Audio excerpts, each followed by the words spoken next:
Welcome to The Pillars, the podcast of the 363rd ISR Wing of the United States Air Force. I'm Chaplain Jim Bridgham. And I'm Dr. Jerry Walker. On each episode of The Pillars, we find a brief resilience topic so you can practically fix any potential roadblocks you encounter and finish a better wingman, airman, and leader. So let's dive in. So today we're talking about goal setting. And if you listen to the previous podcast, you'll know this is sort of a continuation of what we were talking about last time. So Chaplain and I were thinking of, how do we become our best self? How do we become a better person, a better father or mother, a better boyfriend, girlfriend, a better parent, a better airman? And depending on what your particular goals are, there's a lot of different commonalities in how you plan to achieve those goals. So it just made sense that we spend today talking about how to set realistic and attainable goals that can fit into this framework of bettering yourself. I agree, and it's especially important to me for a few reasons. One, I've admitted I'm a geek, and it would be remiss of me not to say, may the 4th be with you, which hopefully this podcast will be live by that Star Wars day. But my first book that I purchased with my own money was the 7 Habits of Highly Effective Teens when I was 12. Oh, wow. And it's a great goals workshop. It's a great goals book. And of course, based on Covey's work, The 7 Habits of Highly Effective People. Sure. And so I've really been a goals-oriented person for most of my life. Mm-hmm. And so what we'd like to do is deliver just a few specifics and some suggestions on how to make your goals. So, and before we jump in, I just want to clarify that when we say goals, I mean these don't have to be things that you're trying to check a box or to have on an EPR, OPR statement. These are things that you want to accomplish for yourself, and that's not necessarily because you want to achieve something.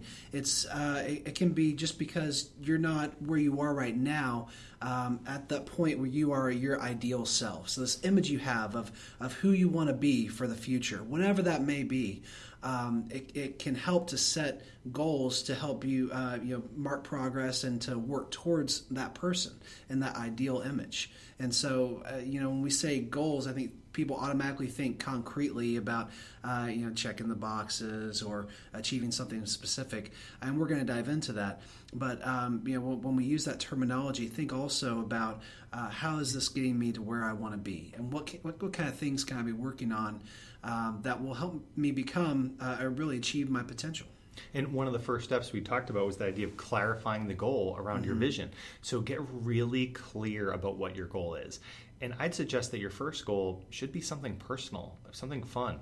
And whatever it is, just get really clear. And then the second step, which sounds basic, it's write it down, and write it down with clarity. Less than 3% of Americans, according to Success Magazine, have a written goal. So if you want to put yourself in the top 3% of America, write the goal down, and right there, top 3%. And what this does is it makes the goal real, and in some ways it actually commits you to doing it. See, we have this mechanism in our brains that likes consistency. And when we do something or we act in a way that is inconsistent with our past behavior, with our beliefs, it creates something called dissonance. And by writing down a goal that you have, you're saying to yourself, this is something that's important to me. It's something that I want to achieve. So when you don't act in accordance with that goal, you're creating cognitive dissonance, which is really uncomfortable, and it actually can help motivate you and propel you forward to engage in things that are going to help you achieve that goal. Yep. And it's that pain pleasure almost. You don't want to. It causes pain to be in the current situation, right? Right. And moves to pleasure of being better.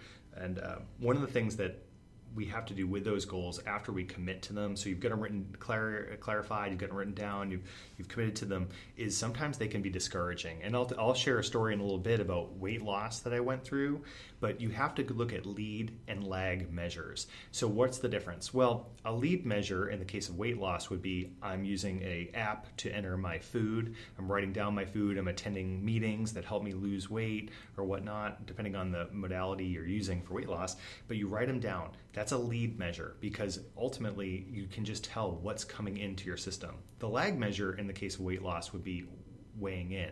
what you're seeing on the scale. So the lag measure is what you want to achieve, but you can't measure that. Like if I went through every day and said, oh man, I'm measuring how well I'm eating by my weight, that doesn't make any sense at all. What I can do is say my goal is to lose weight, so I can measure what I'm eating. I can look at the macros or just the calories or whatever it may be and say that that's what I'm measuring, those lead versus lag measures. So for your goal, whatever it is, you say, okay, well, what are the measures of me achieving a degree? Well, the measures are, if you're enrolled in a class, getting papers done, reading books. Those are lead measures. Your lag measure would be a grade. So what are the lead measures for your goal?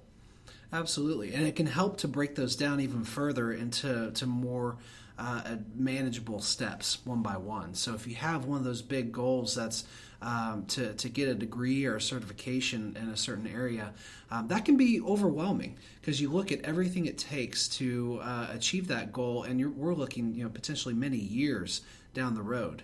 And so, if you had that whole stack of papers in front of you, and you're like, I have to get through this in order to get the degree, not only can it be overwhelming, but it's going to lend itself very well, unfortunately, to procrastination.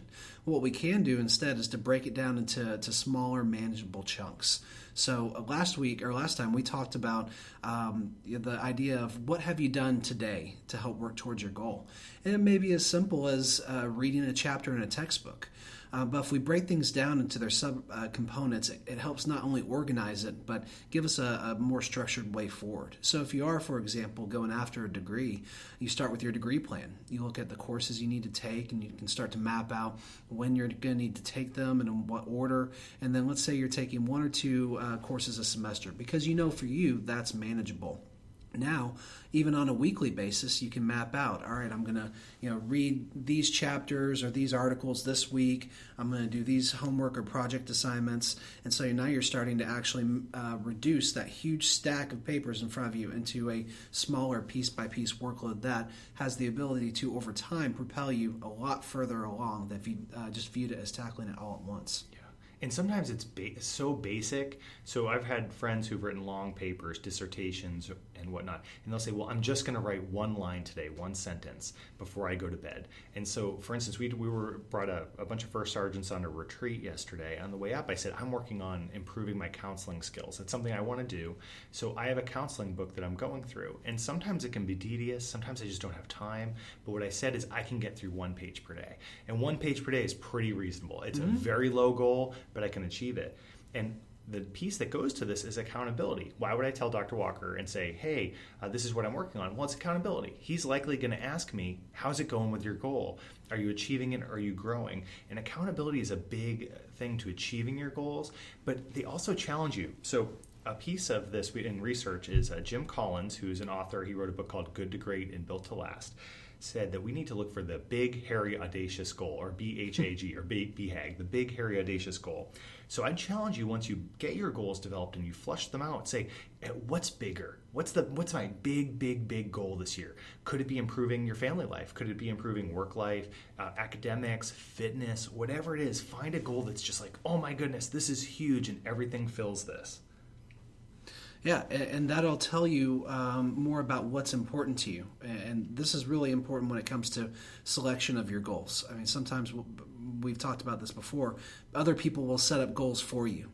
They say, oh, well, you really need to do this. Or, what's important is X, Y, and Z. And that may be important for that person or the organization they represent, Air Force. But you need to find something that also resonates with you, because if you don't have that internal motivation, it's really easy to get stagnant on the goal, or to start off with a whole big head of steam and then find that fizzle out really fast. And one thing is we have to be careful that our goals don't negatively affect other areas of our life. So I'm going to share my story now. I went to seminary. I started in my main career field in Intel, and I go to seminary, want to be a chaplain. So I show up and I'm studying Greek and Hebrew, and I'm not good with languages. So I would use Mountain Dew to help me get through the day. So by Mountain Dew, I'm talking egregious amounts of Mountain Dew, like to the point of maybe 18 cans a day or so. Now, those of you who can do math, and I believe it was about 170 calories, don't quote me on this, for each can. So doing math, that's not good. So I go for my annual PT test, and I go down. I'm a reservist at that point, and I fail. And I don't just fail, I fail epically.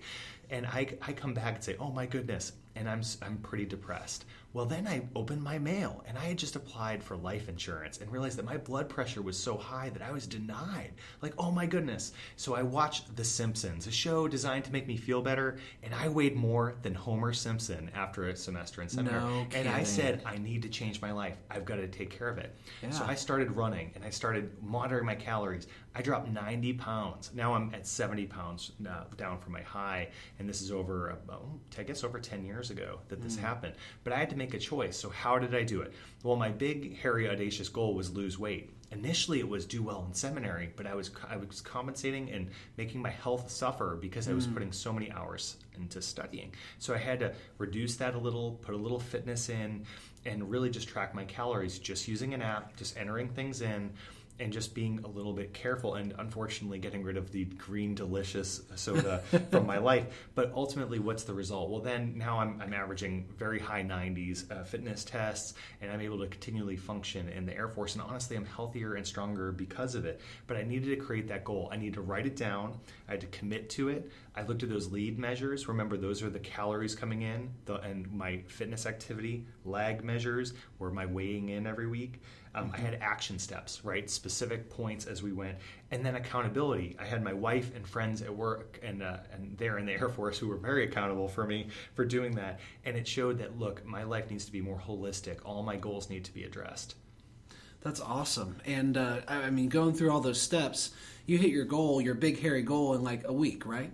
No, that was the thing. And that's the piece of goals. Anytime you're on a goal, you're going to hit plateaus. I remember the day where I was down to 180 pounds, and I was way over 200s. For those Simpsons fans, you can go find the weight that I was at. But the bottom line is at 180, I'm plateaued, and I finally broke it. And I called my mom, who ironically works in a weight loss area. She does for a weight loss company. And I called her, like, Mom, I broke 180. And I'm like bawling on the phone, and because it had been such a big deal. But that plateau occurred. Sometimes your goals, you'll make a lot of progress, and I did it first, and then it plateaus, and then you make more progress. So that's the thing of keeping yourself encouraged in the midst of whatever goal you're doing. So how did you maintain motivation when you hit that plateau? You're still putting forth a lot of this effort, but it doesn't seem to be getting you the results that you wanted. Well, for me, my big goal was being an Air Force chaplain. So I knew to be an Air Force chaplain, I needed to do certain things. So I kept that goal. I also did stuff that were practical. I took a cover of a magazine, Men's Health,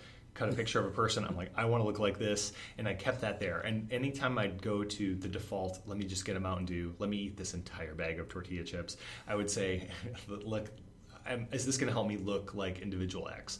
Well, it wasn't. So that helped me to stay on track. And also, again, that accountability with my wife kind of giving that look, saying, you going to eat that? Do you really need a Mountain Dew? And she was encouraging and helpful, but it was that accountability part that helped. And those things have helped you to sustain absolutely. The weight loss. So it's not just you got to that point, you achieved the goal, and then you rewarded yourself by completely regressing and all that behavior that had you there in the first place. Yep. For those in our Tools of Titans resilience group, they'll know that I still have a picture that I cut out every year that is no kidding, on my wall of what I want to look like from a specific magazine. Say, I want to look like this. I want to be as fit as this person. And it's a specific goal. And it helps me to stay motivated throughout the time. And then also I'd like to keep a high fitness test just because we all need ridiculous goals.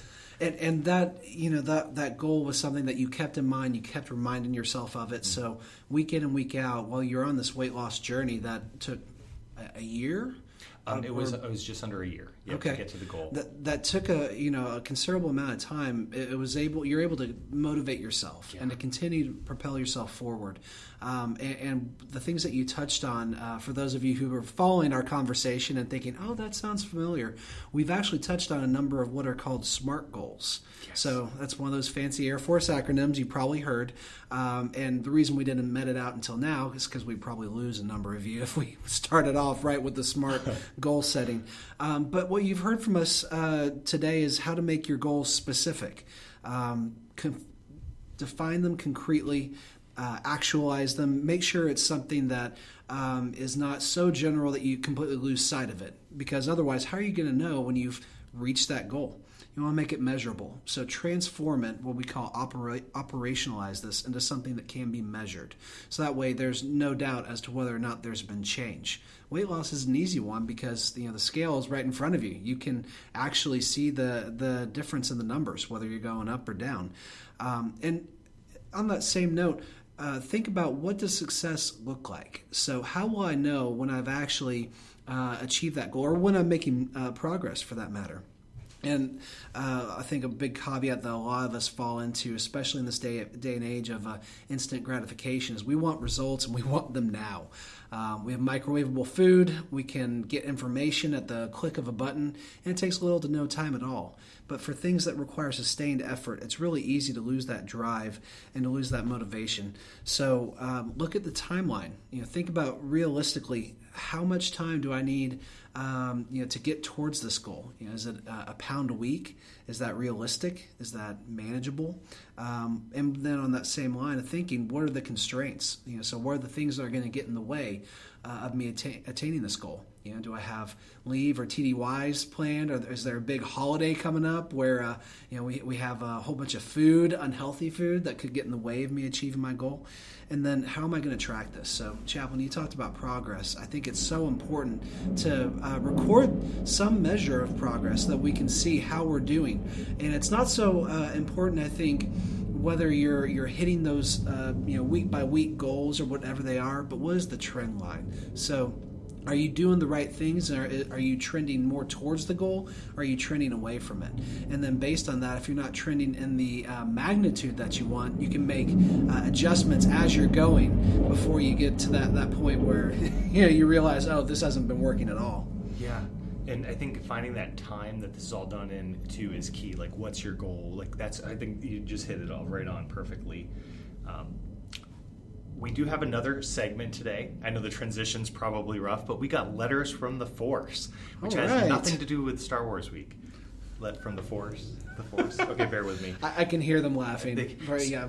So we got a question about dehydration, and we talked about it in the caffeine letter, and we had some studies sent to us from the caffeine podcast. And some of the studies do show that caffeine doesn't always cause dehydration in every case. Right. So I think there's something that bears clarification. Caffeine is a diuretic, but only really at high amounts. And when you think about the amount of caffeine in a cup of coffee, approximately 100 milligrams, the amount of water that you have in that cup pretty much balances out the caffeine content in terms of diuresis. So it's really not going to dehydrate you too much, but I still recommend that people keep well hydrated and watch their caffeine levels. Certainly if you're chugging a bunch of energy drinks, and if you're topping over 500 milligrams of caffeine a day, then you may see some of those effects of dehydration. But it's perhaps not as big a diuretic as we might have made it out to be. No, if you're drinking 18 cans of Mountain Dew, though, we could be there. So there are... Not to mention the calories and the sugar that come with that. Yeah, and there are secondary effects. So we just wanted to add that in as a letter. And we'd also like to suggest that if you do have questions, or you have some comments or some things, or even show topics you want us to do, definitely email us. Look us up on the global address list. You can connect with us on Facebook. However you'd like to. Just give us those suggestions, and we'll look at those for future episodes. So until next time, I'm Jerry Walker. And I'm Chaplain Jim Bridgham. Thank you for everything you do, and have a great week.